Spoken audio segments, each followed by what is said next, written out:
পড়ি পড়ি পড়ি উঠি গেল বলো।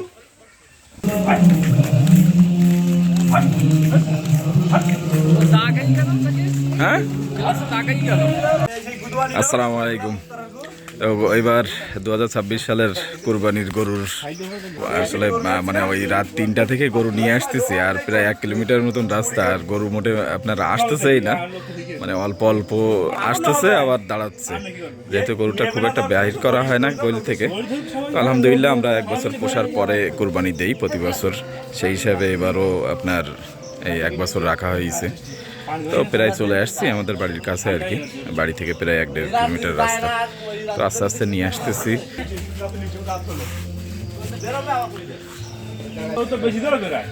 তাই যে পানি দিতে হচ্ছে আপনার, বারবার করে গা গরম হয়ে যাচ্ছে, এই জন্য পানি দিতে হচ্ছে। আমাদের রেজাউল চাচা পানি মন্ত্রী, সে মানে গরু দাঁড়ালেই পানি দেওয়ার জন্যই ব্যস্ত।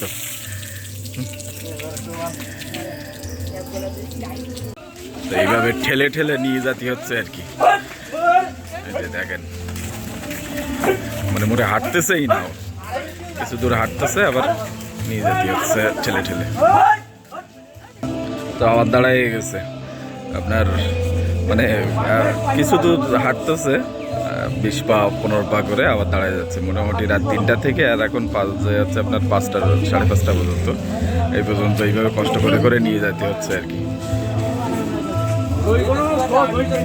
তো ওই যে চলে আসছি ঈদগার পাশে, ওইখানে আমাদের মাদ্রাসার ওইখানে রাখা হবে আর কি, ওইখানেই আমাদের বাসা। আলহামদুলিল্লাহ গরুটা আমাদের পৌঁছে গেছে আমাদের মাদ্রাসার মাঠে আর কি, এখানে রাখা হবে। এখানে রাখার পরে তারপরে দেওয়া হবে ঈদগাহ।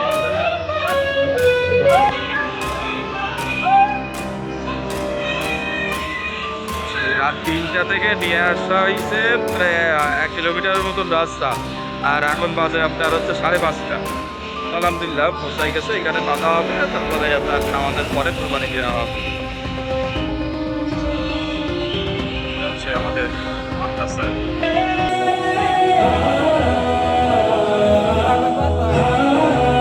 কষ্ট হয়ে গেছে এই পর্যন্ত হেঁটে, শুয়ে পড়িয়েছে গরু। আসতে কত সময় লেগে? ওরে বাবারে, সেই 3টেতে 5:30 পর্যন্ত লেগে গিয়ে।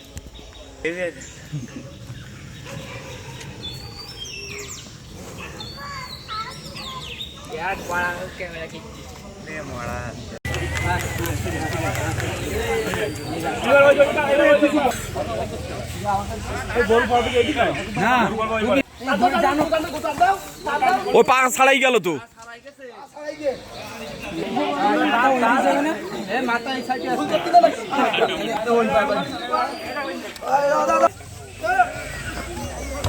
পড়ি পড়ি পড়ি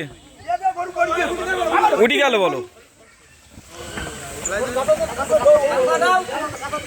এই দেখিস রেজাউল আসছে,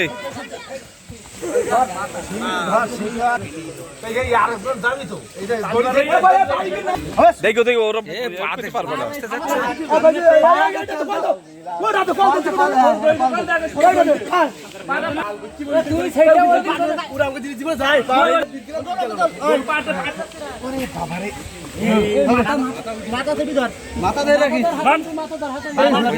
এই সর এখান সর,